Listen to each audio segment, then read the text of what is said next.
আসসালামু আলাইকুম। আমন্ত্রণ জানাচ্ছি জাগো টিভিতে। আপনাদের সাথে আছি আমি মমতাজ শাহিন রুম্পা। শুরুতেই জানিয়ে দিব আপডেটগুলো। গাজার বোমার আগুন দাবানল হয়ে এসেছে লস অ্যাঞ্জেলেসে। ক্যালিফোর্নিয়ার দাবানলকে গাজায় ইসরায়েলি আগ্রাসনের সঙ্গে তুলনা নেটিজেনদের। যুক্তরাষ্ট্রের অত্যাধুনিক F-35 এবং F-22 জঙ্গি বিমান ধ্বংসের আকাশ প্রতিরক্ষা সিস্টেম আনছে ইরান। ইচ্ছাকৃতভাবে লাগানো আগুনে পুড়ছে লস অ্যাঞ্জেলেস। নেতানিয়াহুকে বাঁচাতে আইসিসির বিরুদ্ধে মার্কিন নিষেধাজ্ঞার বিল পাস। হামাস ও হিজবুল্লাহ বন্দীদের জন্য ভূগর্ভস্থ কারাগার, ইসরায়েলি গণমাধ্যমের প্রতিবেদন থেকে যা জানা গেল। মার্কিনপন্থী লেবাননের নতুন প্রেসিডেন্টকে উপযুক্ত নেতা বললেন বাইডেন। ফ্রান্সকে যে হুঁশিয়ারি দিলেন তুরস্কের পররাষ্ট্রমন্ত্রী। শুনছিলেন শিরোনাম, এবারে বিস্তারিত সংবাদ। গাজার বোমার আগুন দাবানল হয়ে এসেছে লস অ্যাঞ্জেলেসে। ক্যালিফোর্নিয়ার দাবানলকে গাজায় ইসরায়েলি আগ্রাসনের সঙ্গে তুলনা নেটিজেনদের। লস অ্যাঞ্জেলেস যখন আগুনে পুড়ছে, ঠিক তেমনি আগুনে পুড়ছে ৫,৫০০ মাইল দূরের আরেকটি শহর, ফিলিস্তিনের অবরুদ্ধ গাজা উপত্যকা। তবে সেটি পুড়ছে ইসরায়েলের টনকে টন বোমা হামলায়। এই বোমার সিংহভাগই সরবরাহ করে আমেরিকা। আর তাই এই নিয়ে আমেরিকান নাগরিক সহ অনেকের মধ্যে রব উঠেছে গাজার আগুন দাবানল হয়ে ফিরে এসেছে লস অ্যাঞ্জেলেসে। সোশ্যাল মিডিয়ায় এই নিয়ে পোস্ট করেছেন অনেকেই। Middle East Eye, Times of Israel এবং লন্ডন ভিত্তিক TheNewArab.com এই নিয়ে সংবাদ প্রকাশ করেছে। মিডল ইস্ট আইয়ের এক প্রতিবেদনে বলা হয়েছে, সোশ্যাল মিডিয়াগুলোতে অনেকে ভয়াবহ দাবানলে লস অ্যাঞ্জেলেসের ধ্বংস এবং বাস্তুচ্যুতির অভিজ্ঞতাকে গাজায় ইসরায়েলের বোমা বর্ষণে ক্ষতিগ্রস্ত ফিলিস্তিনিদের অবস্থার সঙ্গে মিলিয়ে তুলে ধরেছেন। একই সঙ্গে অনেকে এও বলেছেন যে গাজার সেই আগুন আমেরিকায় আমাদের বাড়ি ঘরে ফিরে এসেছে। যুক্তরাষ্ট্রের লস অ্যাঞ্জেলেসে ভয়াবহ দাবানলে বহু ঘর বাড়ি পুড়ে গেছে, অনেকে বাস্তুচ্যুত হয়ে পড়েছেন। এই ঘটনাকে গাজার সঙ্গে তুলনা করেছেন সামাজিক যোগাযোগ মাধ্যম ব্যবহারকারী অনেকেই। গাজায় ইসরায়েলের চলমান বোমা হামলার ফলে সেখানে লাখ লাখ ফিলিস্তিনি বাস্তুচ্যুত হয়ে পড়েছেন। মারা গেছেন ৪৬,০০০ মানুষ। লস অ্যাঞ্জেলেসে ৩ দিন ধরে ভয়াবহ দাবানলে ১১৭ স্কোয়ার কিলোমিটার এলাকা পুড়ে ছাই হয়ে গেছে। প্রায় ২.৫ লাখ মানুষ বাস্তুচ্যুত হয়ে পড়েছে। স্বর্গের শহর হিসেবে পরিচিত লস অ্যাঞ্জেলেসের এমন পরিণতির জন্য অনেক আমেরিকান ফায়ার সার্ভিস বিভাগের $১৮ মিলিয়ন বাজেট কমানো এবং ইসরায়েলে আর্থিক সহযোগিতা বাড়ানোকে দায়ী করেছেন।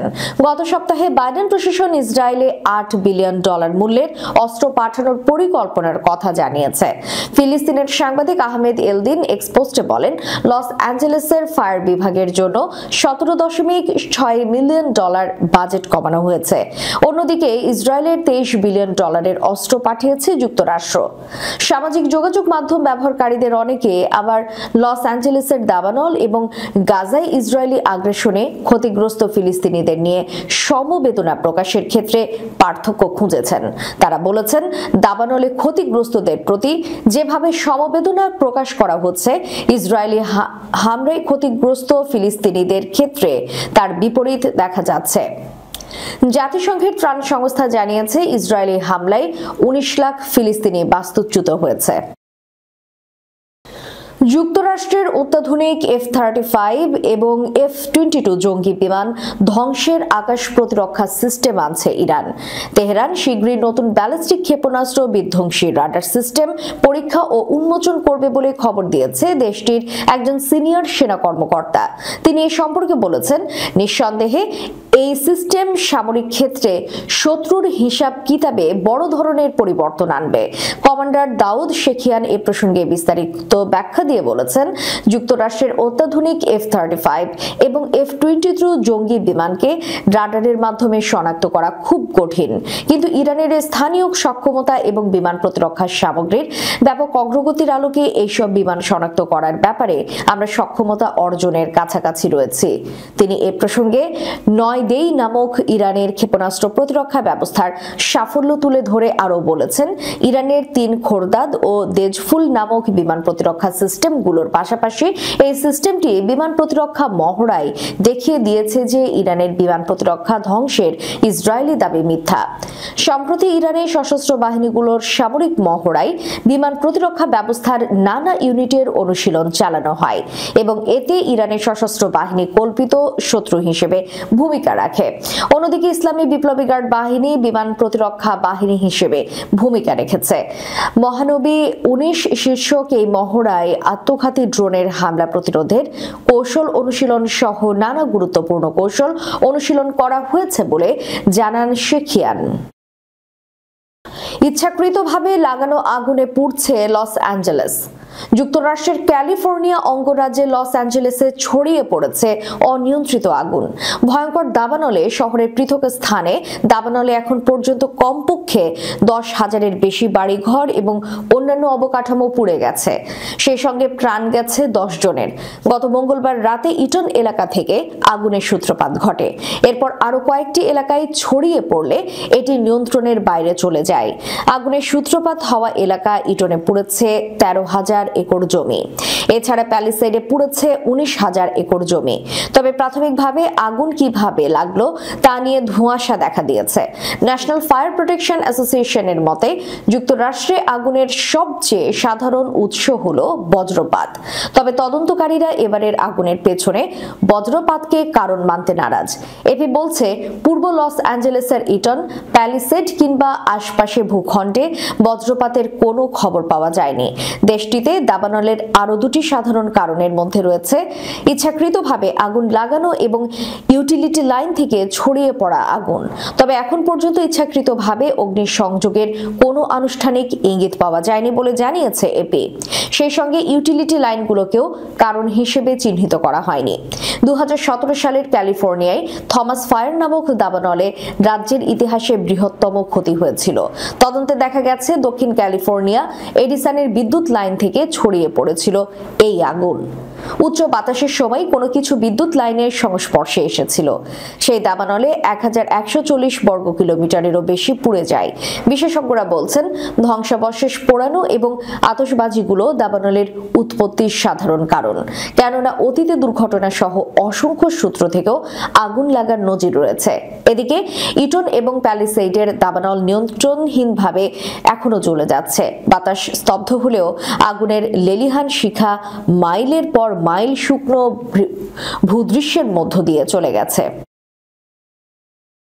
গাজায় গণহত্যার দায়ে ইসরায়েলি প্রধানমন্ত্রী বেনিয়ামিন নেতানিয়াহুর বিরুদ্ধে গ্রেফতারি পরোয়ানা জারি করা আন্তর্জাতিক অপরাধ আদালতের উপর নিষেধাজ্ঞা বিল পাশ করেছে যুক্তরাষ্ট্রের হাউস অফ রিপ্রেজেন্টেটিভস।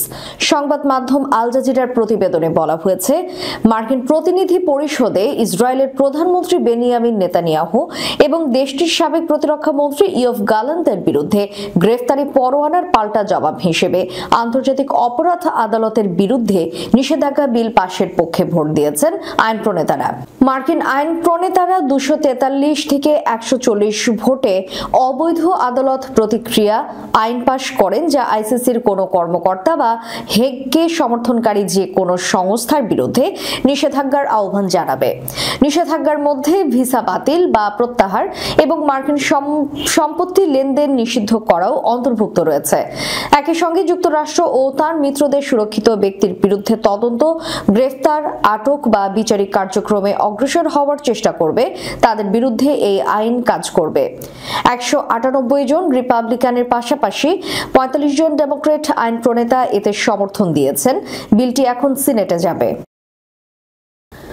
ফিলিস্তিনি প্রতিরোধ গোষ্ঠী হামাস এবং লেবাননের সশস্ত্র ইসলামী দল হিজবুল্লাহর বন্দীদের জন্য ইসরায়েল একটি বিশেষ ধরনের ভূগর্ভস্থ কারাগার নির্মাণ করেছে, সেখানে সূর্যের আলো পৌঁছায় না। ইসরায়েলি গণমাধ্যম সূত্রে বৃহস্পতিবার এই তথ্য প্রকাশিত হয়েছে। ইসরায়েলের সরকারি সম্প্রচার মাধ্যম কানের প্রতিবেদন অনুযায়ী মধ্য ইসরায়েলে অবস্থিত এই কারাগারটিতে হামাসের অভিজাত বাহিনী এবং হিজবুল্লাহর রাদওয়ান ইউনিটের সবচেয়ে বিপজ্জনক সদস্যদের আটক রাখা হয়। ইসরায়েলি পুলিশের দায়িত্বে থাকা কট্টরপন্থী জাতীয় নিরাপত্তা মন্ত্রী ইতামার বেন গাভির এই কারাগারকে তাঁদের প্রকৃত স্থান মাটির নিচে বলে উল্লেখ করেছে। বর্তমানে এই কারাগারে হামাস ও হিজবুল্লাহর প্রায় ৭৫ জন বন্দী রয়েছে। প্রতিবেদন অনুযায়ী বন্দীদের দিনের ২৩ ঘন্টা নিজস্ব কক্ষে শেকেল পড়া অবস্থায় রাখা হয়।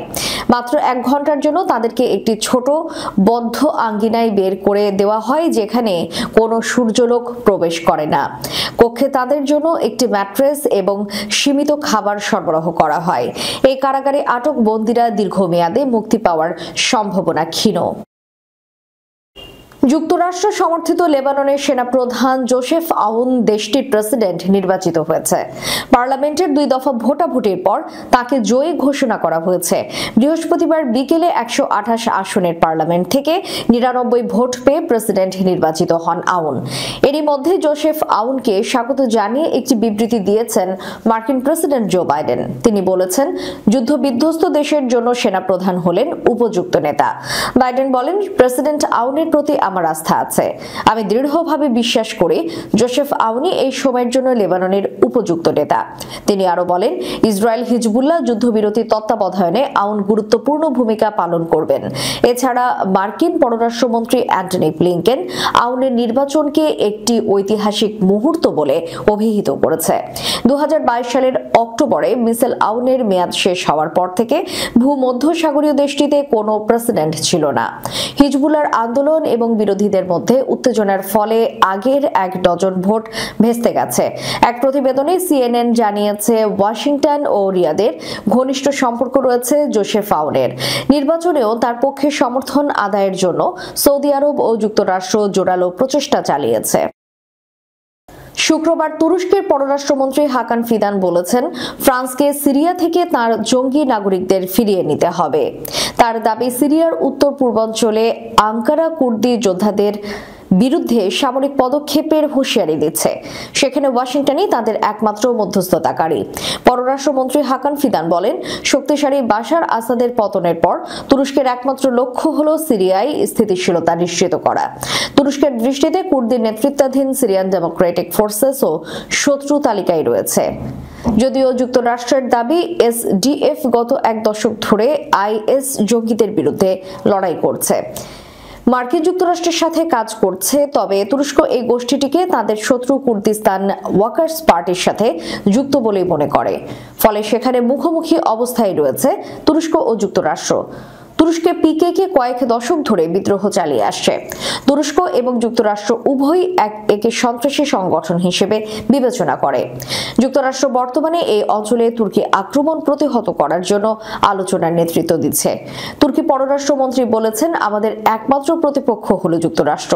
সত্যি বলতে আমরা সেই দেশগুলিকেই বিবেচনা করি না যারা মার্কিন শক্তির আড়ালে লুকিয়ে সিরিয়ায় তাদের নিজস্ব স্বার্থ হাসিলের চেষ্টা করে। উত্তর পূর্ব সিরিয়ায় ফরাসি মার্কিন সেনা মোতায়েনের সম্ভাবনা সম্পর্কে জিজ্ঞাসা করা হলে তুরস্কের পররাষ্ট্রমন্ত্রী বলেন, ফ্রান্সের প্রধান কাজ হওয়া উচিত জঙ্গি কার্যকলাপের সাথে জড়িত থাকার কারণে সেখানে কারাবন্দী থাকা নাগরিকদের ফিরিয়ে নেওয়া। তিনি আরো বলেন, ফ্রান্সের যদি কিছু করার থাকে তাহলে তাদের নিজস্ব নাগরিকদের ফেরত নেওয়া উচিত, তাদের নিজস্ব কারাগারে নিয়ে আসা উচিত এবং তাদের বিচার করা উচিত। দর্শক, শেষ করার পূর্বে সংবাদ শিরোনামগুলো জানিয়ে দিব আরো একবার। গাজার বোমার আগুন দাবানল হয়ে এসেছে লস অ্যাঞ্জেলেসে। ক্যালিফোর্নিয়ার দাবানলকে গাজায় ইসরায়েলি আগ্রাসনের সঙ্গে তুলনা নেটিজেনদের। যুক্তরাষ্ট্রের অত্যাধুনিক F-35 এবং F-22 জঙ্গি বিমান ধ্বংসের আকাশ প্রতিরক্ষা সিস্টেম আনছে ইরান। ইচ্ছাকৃতভাবে লাগানো আগুনে পুড়ছে লস অ্যাঞ্জেলেস। নেতানিয়াহুকে বাঁচাতে আইসিসির বিরুদ্ধে মার্কিন নিষেধাজ্ঞার বিল পাস। হামাস ও হিজবুল্লাহ বন্দীদের জন্য ভূগর্ভস্থ কারাগার, ইসরায়েলি গণমাধ্যমের প্রতিবেদন থেকে যা জানা গেল। মার্কিনপন্থী লেবাননের নতুন প্রেসিডেন্টকে উপযুক্ত নেতা বললেন বাইডেন। ফ্রান্সকে যে হুঁশিয়ারি দিলেন তুরস্কের পররাষ্ট্রমন্ত্রী। এতক্ষণ আমাদের সাথে থাকার জন্য ধন্যবাদ। আল্লাহ হাফেজ।